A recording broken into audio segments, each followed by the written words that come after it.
Have you seen a $100,000 bill lately? Few people have. At the American Numismatic Association's Modern Money Museum, visitors can view fantastic displays ranging from an antique coin press to rare coins, metals, and paper money valued at thousands of dollars.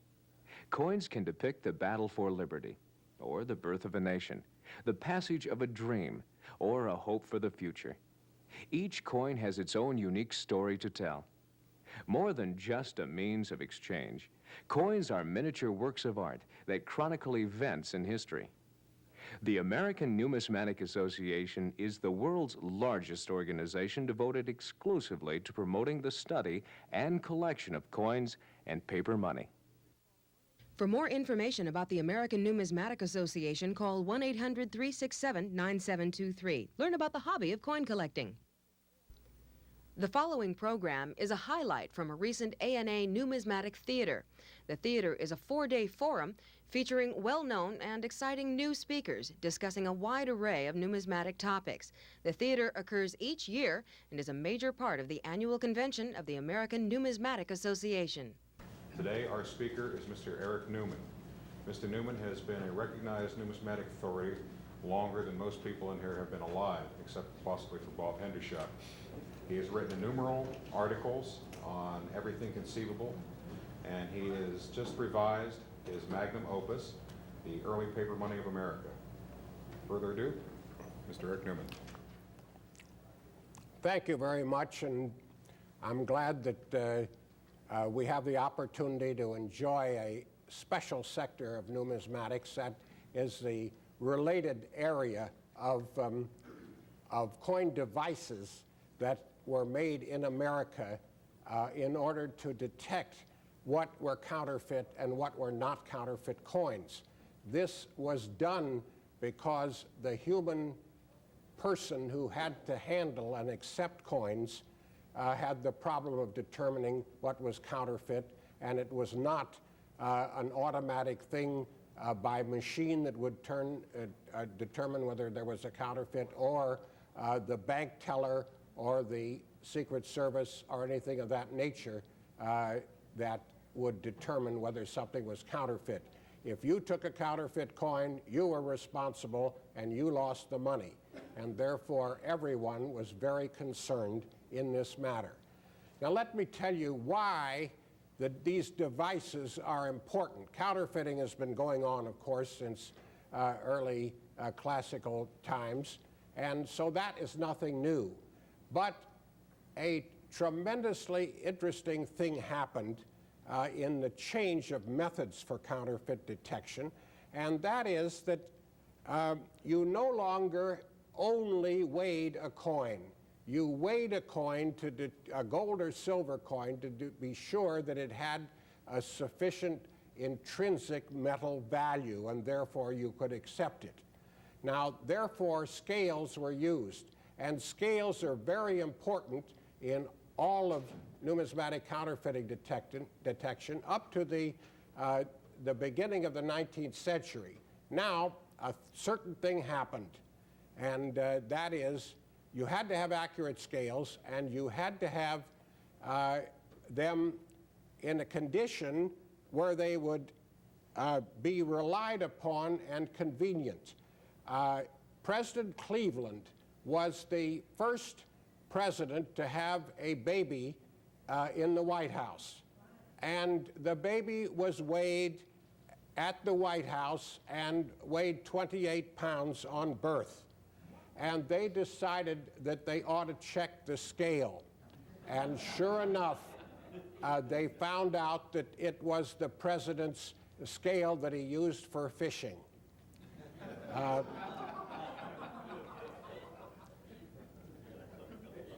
Now, when I begin at 1800, the ball game changes as to counterfeits, because casting a coin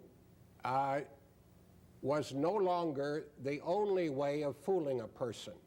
Now, sand casting was developed very well, and certain types of wax casting were developed. So these were coins that were made to pass for counterfeiting. but they were always made out of cast metals, and that was difficult. And the big profit for the counterfeiter was to use a non-precious metal, zinc or antimony, tin, lead, whatever they could find for the counterfeit.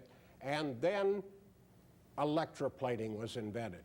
Electroplating meant that you could plate onto a cast counterfeit gold or silver, and therefore make it look as though it was a proper coin.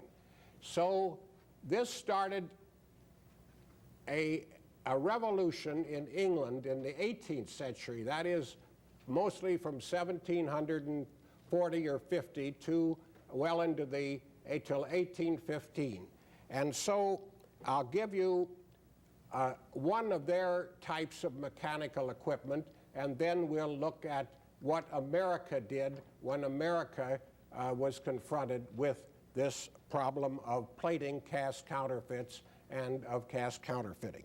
Now, one thing you must understand, and that is that the appearance of the coin will not be sufficient for the common man. So weighing the coin, if it were made out of, let us say, mostly lead, it would weigh more or as much as a silver coin. But when it comes to gold, you could not find a metal which was sufficient to weigh what a gold coin would weigh, except by making that counterfeit thicker or larger.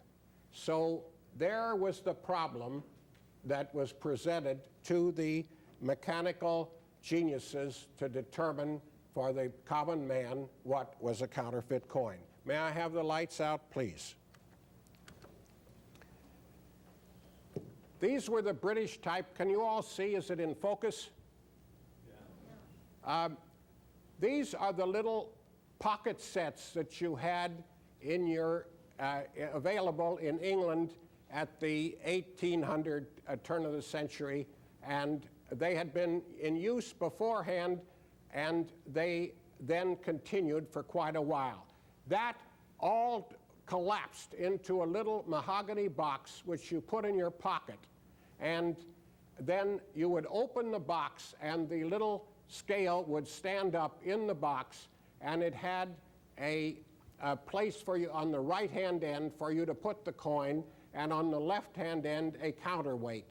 When the coin would weigh properly, then the counterweight would lift slightly and you knew it was the proper weight. The second one is a typical balance where you put the coin in the same place, but you had little weights in the box, each weight being the exact weight of a given coin. These were the little weights in the box. Now, to make the old instruments more adaptable, you had in the counterweight what they called a turn. So part of the counterweight hinged over this way, and it would weigh more, and some would have a part that went over, and so it would weigh less. So you could weigh 3 different coins by adjusting the position of the counterweight. Here you have 5 coins.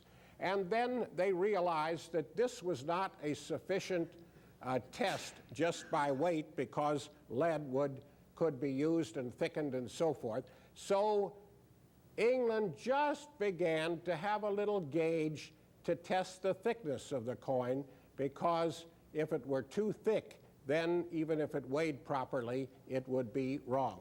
Well, this was the problem when the United States first began to realize something had to be done. So we immediately started on our balancing, but we bought from England the scales, and this is a Massachusetts scale of 1750. It was brought over here and a label put on it converting the value and the weight of different coins into Massachusetts money of account. And this one is a detail of those particular foreign coins circulating in America. So we were doing nothing but weighing them at the beginning of that period. Finally, now one fellow, Joseph Richardson, who was one of the fine Philadelphia silversmiths, he made the Washington Indian Peace Medals, as you know. He sold a number of these balancing scales, and everyone thought that he had made them because he put his label on, Joseph Richardson, and gave all the value of the coins in Pennsylvania and New York money of account. Unfortunately, for his reputation, we found his letters, and he had been buying his scales from England and had the label printed in America for his scales. And one of the marvelous things that he did was he ordered the weights for 1 grain higher than standard so that he could polish down the weights and get them so accurate that a fraction of a grain would be proper in the weighing of coins. And so that's how meticulous a fine gentleman could be. So he comes out smelling like a rose, first because he was getting the best scales he could buy in England, and he was adjusting the weights so that they would meet his standard. In Massachusetts now, we're going into the typical scales of balancing, and these are marked scales for standard U.S. gold, and were made in the 1840s. And these were very, very carefully balanced for weighing gold against their weights in penny weights and in either troy or avoirdupois, which either one that the person was accustomed to use. So that gives you where we stood when the gold rush and the discovery of gold in the United States took place. And then American genius took over. The first women employed in the United States by the government were the women at the United States Mint who weighed the planchets on the coins, and there's a picture of them with their balancing scales determining whether the planchet before the coin was struck was of the proper weight. And there is one of our typical United States gold scales on the right-hand side for weighing the coins after the coins were struck. So the first American to make a special scale after the gold rush was Mr. Frederick Meyer, born in Germany, trained in Germany, and he decided that he had to improve on all of the mechanisms that had been developed in England. Now he has a triple lever arm.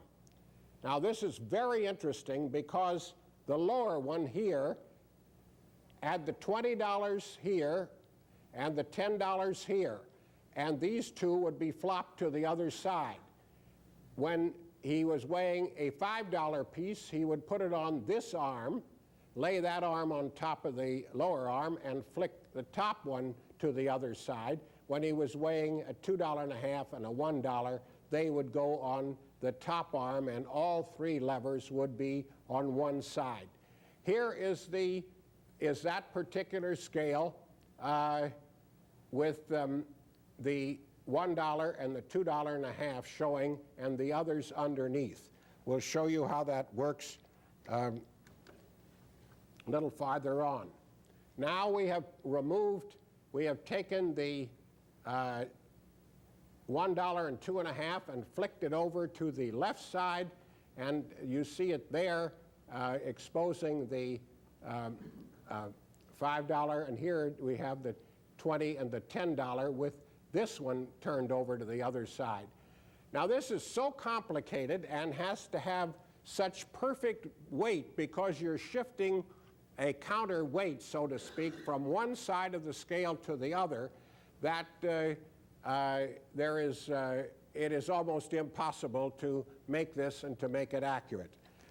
We only this is the only example known of this because he gave it up so promptly because it was so difficult. And the first man to patent a counterfeit gold coin detecting device was Mr. Allender, and in his patent he mentions the Meyer situation that multi-levers are impractical and you have to do it with one lever. And here was Mr. Allender's contribution. Allender would have a fulcrum here. He had a $20 and a $10 space on the left bar. He would have a $5, a $2.50, and a $1 on the right bar. Now that was just a balancing item which would drop in this direction with no coins on it. Now, he had a problem because when you put coins on one side of the fulcrum and other coins on the other side, and you wanted to weigh one coin, you had to make up your mind as to which way you wanted the thing to flop. Now, he could put a $5 or $2.50 or a $1 on this side, and that would balance absolutely perfectly if the coin was weighed the proper amount. But if you wanted to put a 10 or a 20 on, then you had to have a counterweight. This counterweight would be put into the dollar slot, making this side heavier. Then it would balance these two pieces, and the coin would be a 10 or a 20, and that would balance. Now, it is obvious that this was done between 1850 and 53 because the $3 gold piece, which was first made in 1854, was not included in this machinery, and the $20 was included, so that was first made in 1850. So we have this period when Allender was hard at work. Now, let's look at the other phases of his machinery. He has a slot in the middle of this, of each coin slot or a table, and that measures the thickness. If the coin will not go through that slot when it's put in vertically, then it is too thick and should be rejected. Then you lay the coin into this circular area, and it has a rim in that circular area so that the diameter of the coin is measured.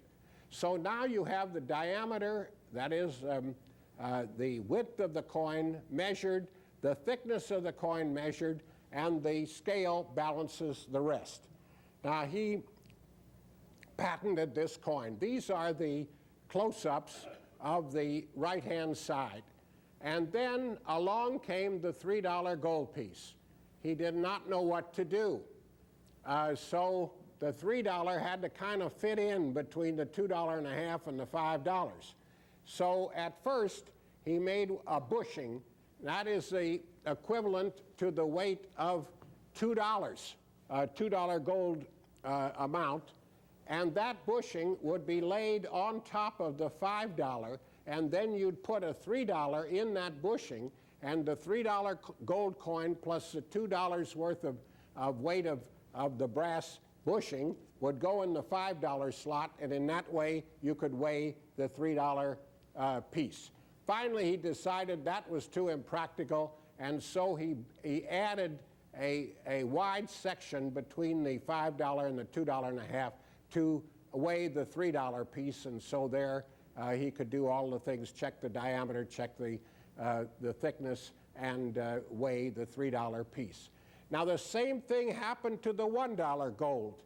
He started out with a small $1 gold of 1849, and by 1853 that was changed to the wider and thinner $1 gold piece. So he drilled a second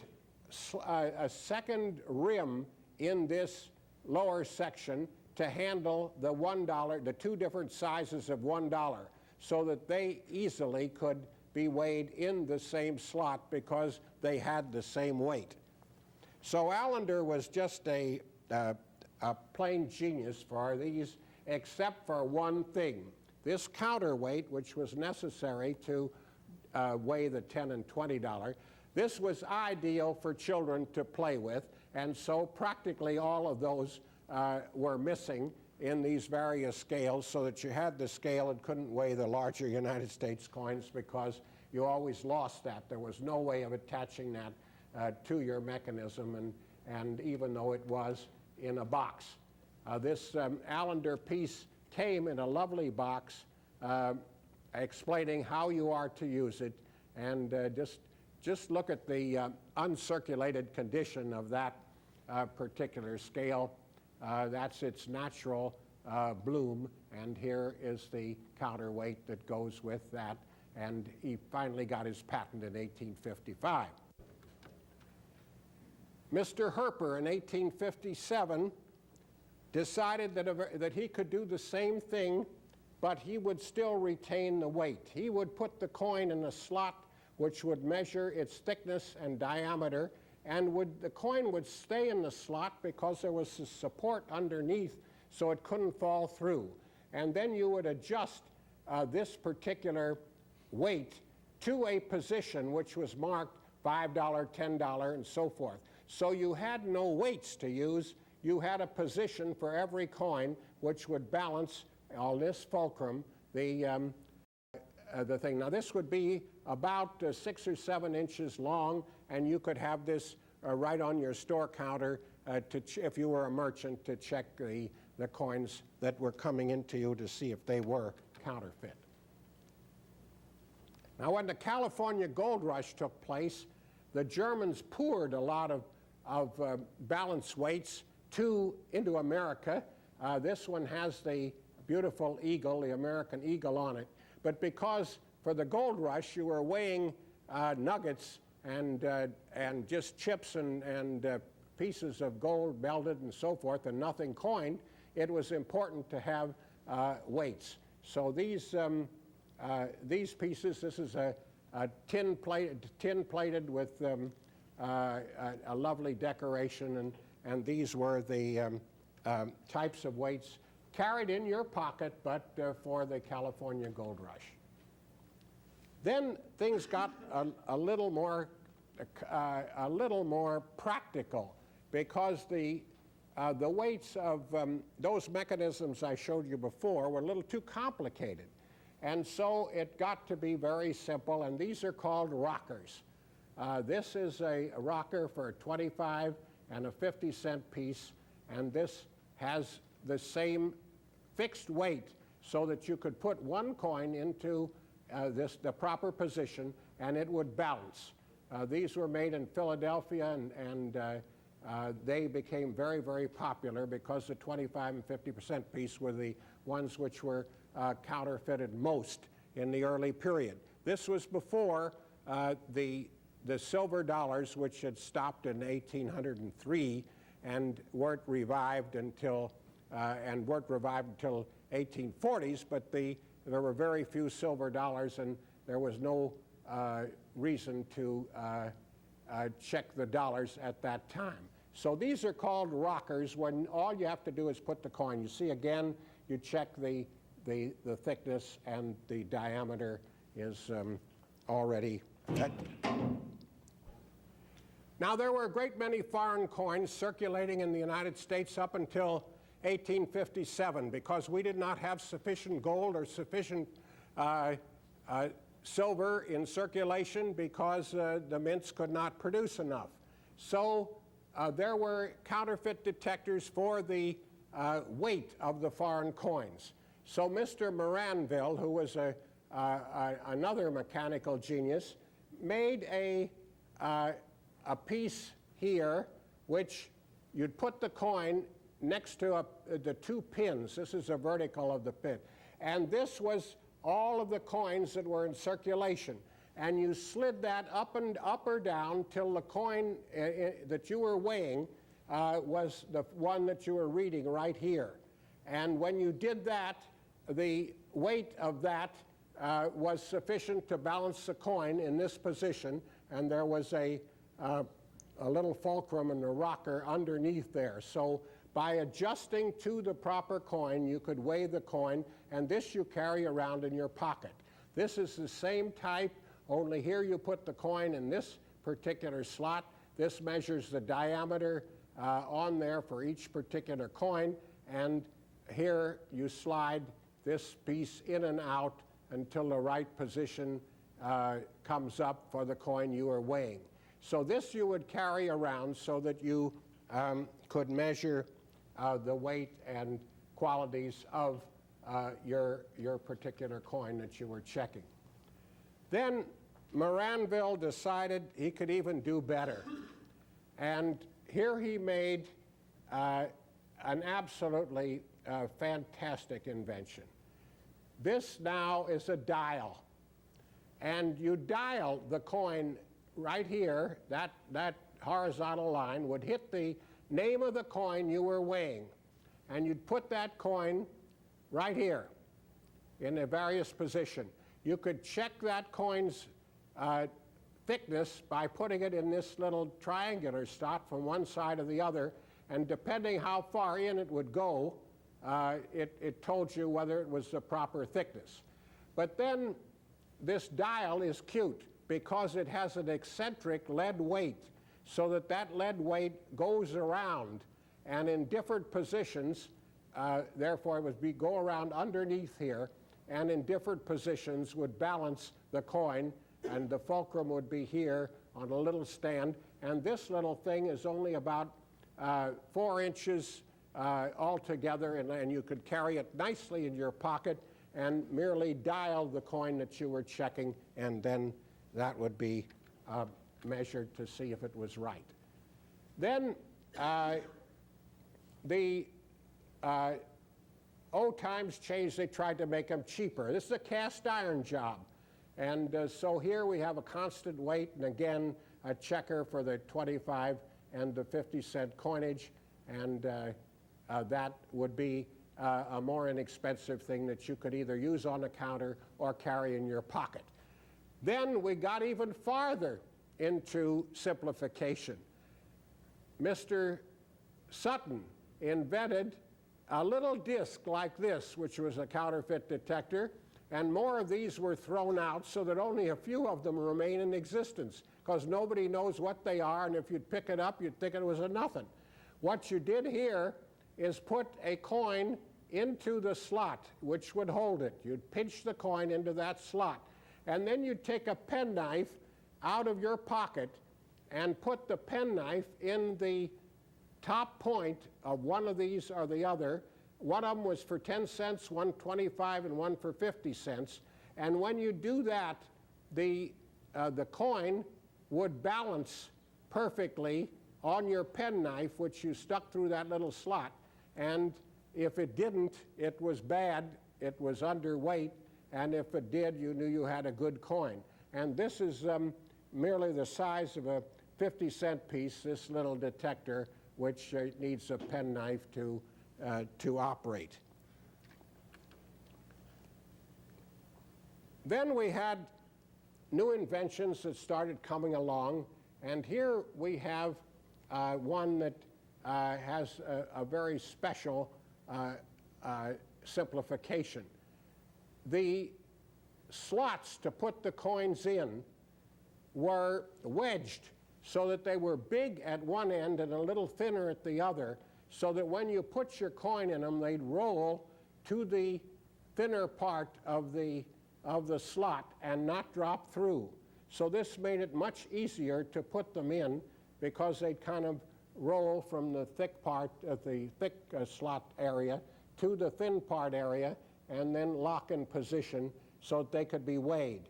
And this would weigh all coins because it had two little stands, one here and one there, so that you put coins of one type here, and that would tilt this thing, and on the other side, those would tilt.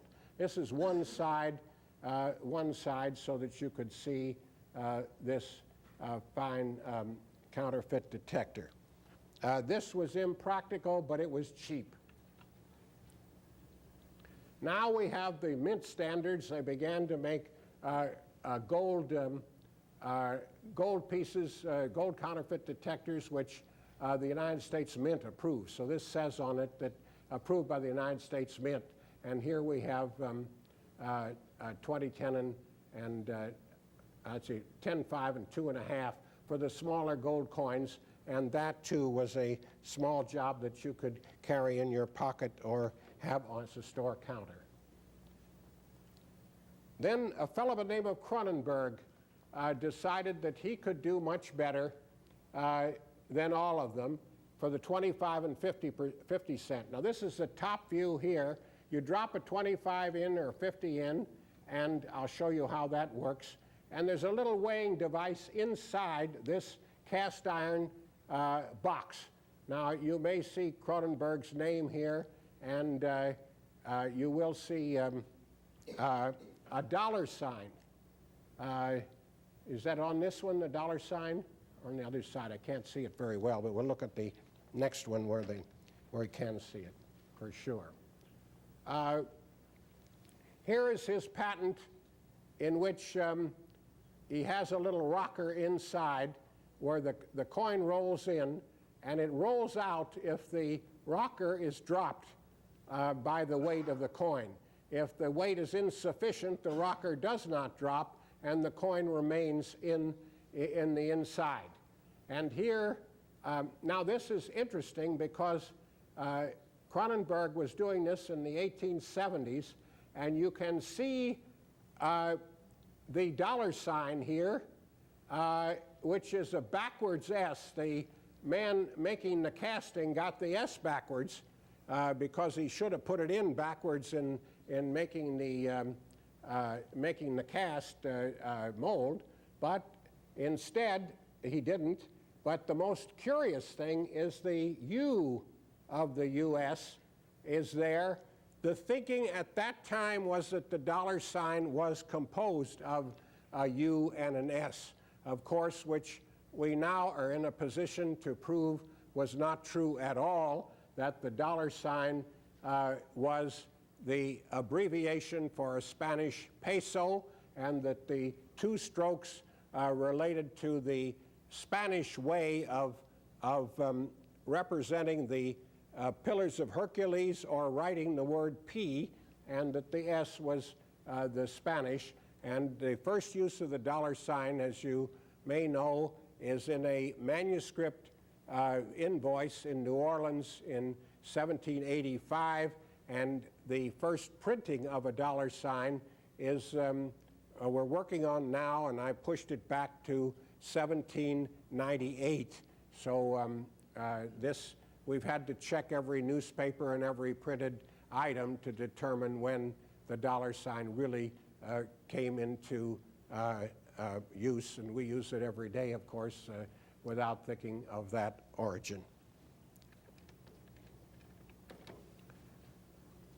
This is the top of the Cronenberg, where he decided not to make a thin one, to make a thick one, and here you could check the thickness of the coin you were testing, and this, you drop it onto this plate. This plate would drop if it was the right weight and flush it out to you.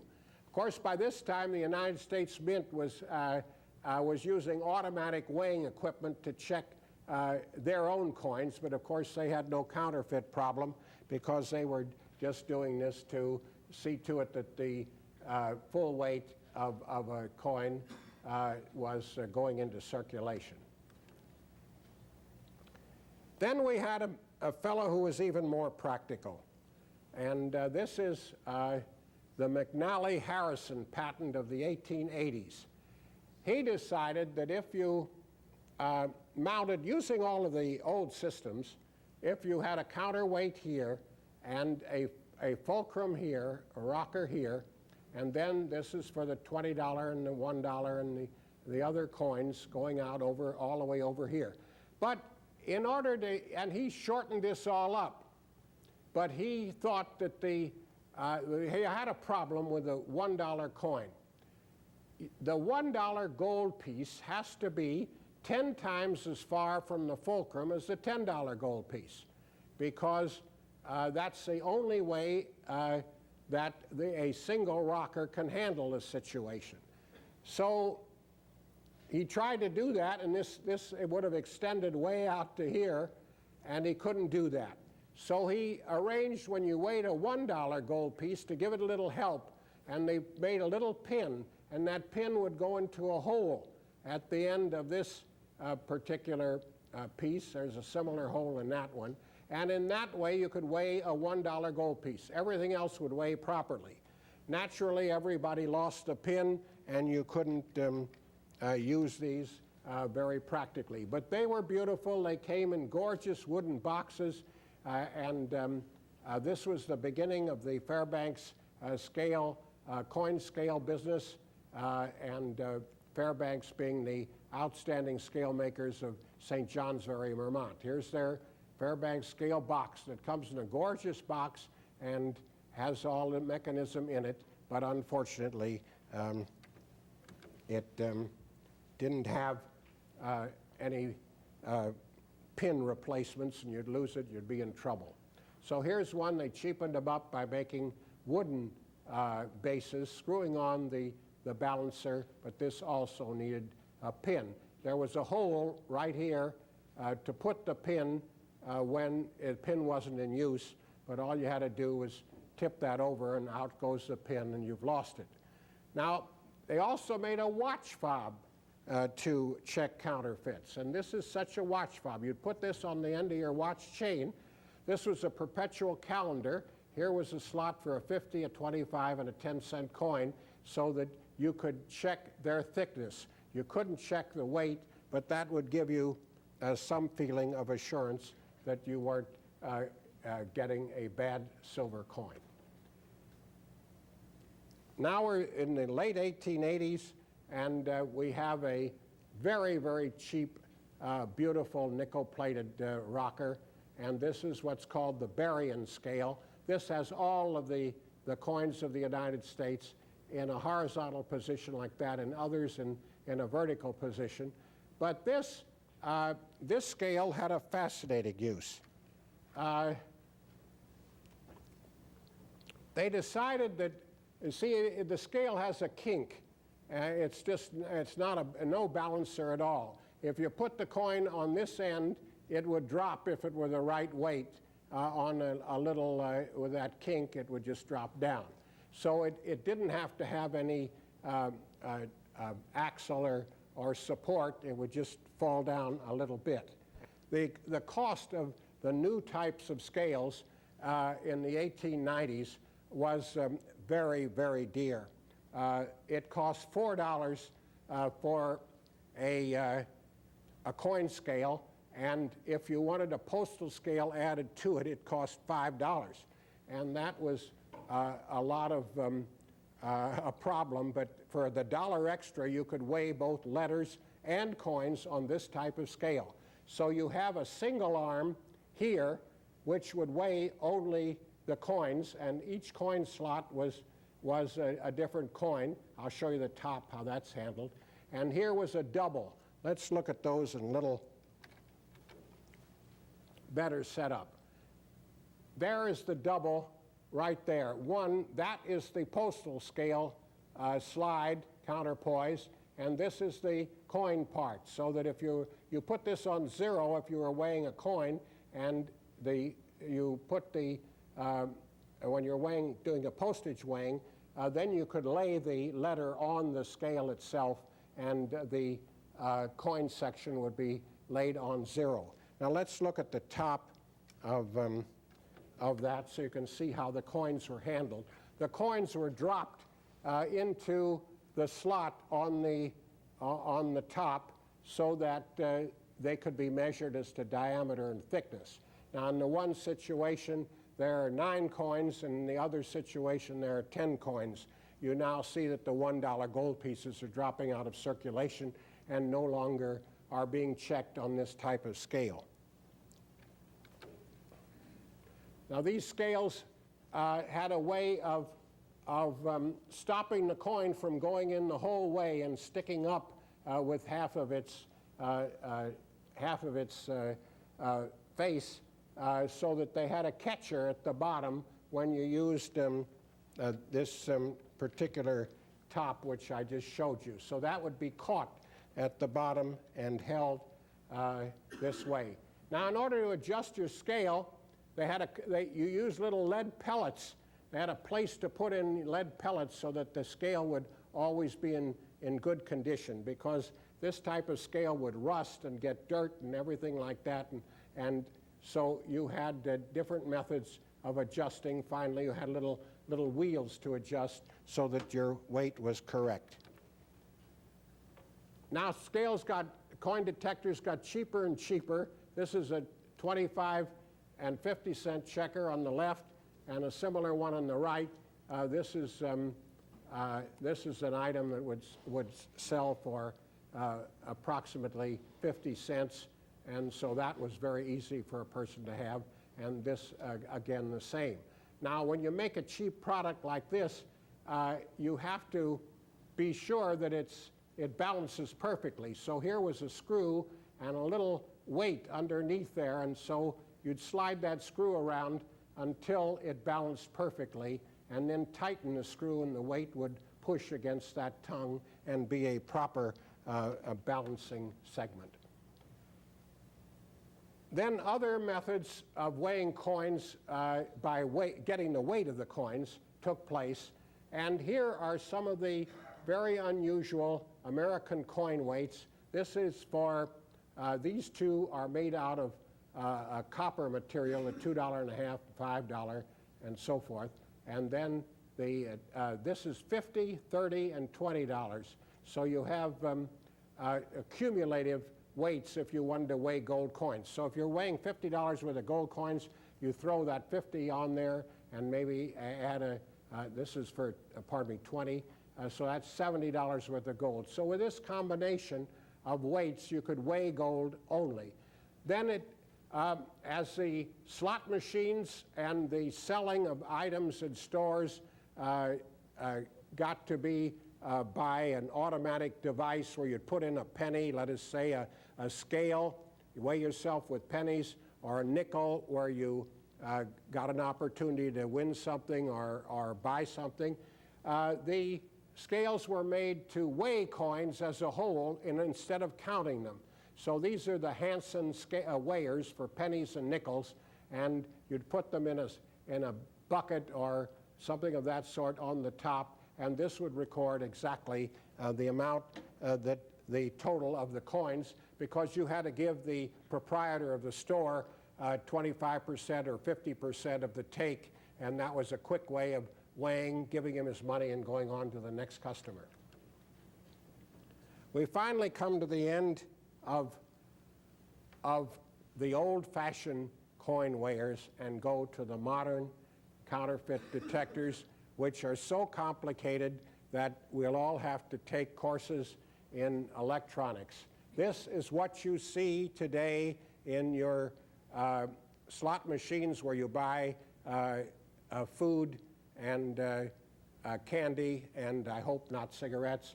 But these are absolutely remarkable. They do just what the old ones did, but they do it superbly and with new gadgetry. You drop a coin into the slot, it measures the thickness, it measures the diameter, and instead of weighing, it goes into a rocker, and depending on its weight, it takes a certain length of time to tilt and to drop through, and that is recorded by the instrument. And then with magnets on the side, they roll the coin through between magnets, and eddy currents develop in the coin, and as electric circuits develop in the coin itself, and they slow down the roll of the coin, and the speed is measured, and the coin is rejected or accepted if it passes all the tests.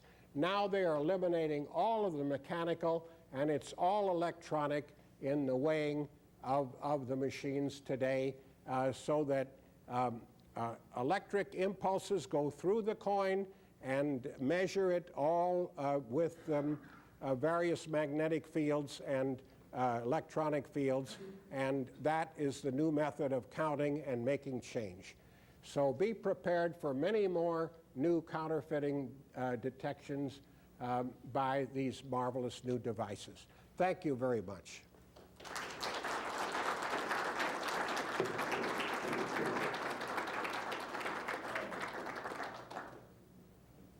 I'm sure you never thought there was so much to the American field in counterfeit coin detection. The same thing could be said of paper money. That is something all new and an entirely new development in counting paper money, in checking paper money, and so that'll be all done by machine. A machine will determine whether the paper money is genuine, whether it isn't, whether it's a $5 or $1 or $20, sort that and bind it up. Are there any questions? I've talked long enough so that, yes?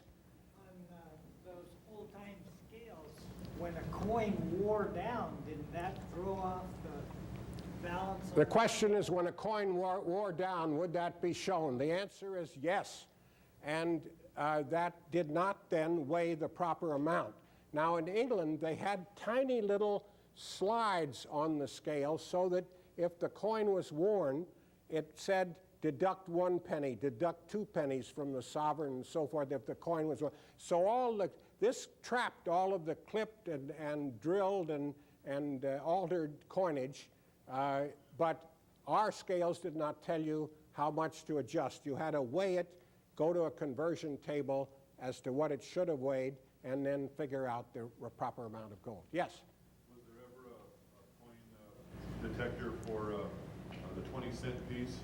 20-cent piece has never, of course, it only lasted 4 years, and poorly at that in minting, but they dribbled around a little longer than that, but nobody ever did. You see, the 20-cent piece, unfortunately, was the same value as the Spanish coin, which you see, Spanish money, the 2 real piece was worth a quarter, but we had other coins from Spain which were only worth 20 cents, and they were the reduced value, and so there was a terrible prejudice against anything worth 20 cents, and that's why they couldn't circulate in the 1870s, the 20-cent pieces, and so nobody ever tried to worry about their counterfeiting. I have never heard or seen a counterfeit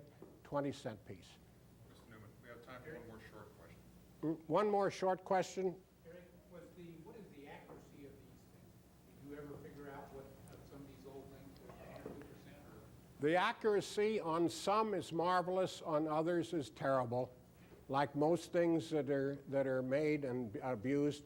But you can, in the later ones of the 1890s, you can adjust them by turning a tiny screw, and so you can make them absolutely accurate, even though your fulcrum is a little worn or a little rounded. Thank you very much. Cleopatra, William the Conqueror, Napoleon, Lincoln, Jefferson, and Washington. Coin collecting is history you can hold in your hands. It also is art, geography, finance, and fun. Coin collecting is an educational and entertaining activity for the entire family. Want more information? Contact the nonprofit American Numismatic Association, a public service message from this station and the ANA.